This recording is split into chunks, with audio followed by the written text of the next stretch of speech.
tanan. Welcome sa selebrasyon sa World Diabetes Day 2023 brought to you by Diabetes Philippines Davao Chapter.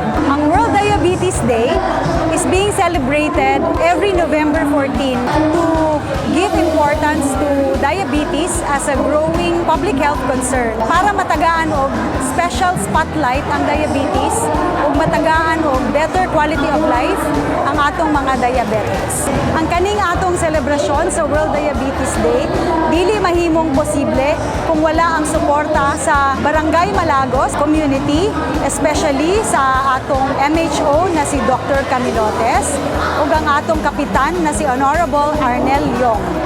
Kung dili pud ni mahimong posible kung wala ang overwhelming support sa atong mga pharma partners ug especially ang atong mga Diabetes Philippines Davao Chapter officers ug daghang salamat pud sa atong mga miyembro na sa Diabetes Philippines na nianhi gyud diri nito nga bisag sayo kaayo to support this momentous event.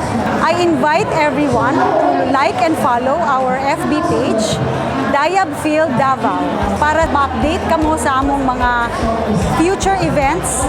Every year we celebrate the World Diabetes Day. Unta makauban ta mo sa next celebration. Daghang salamat.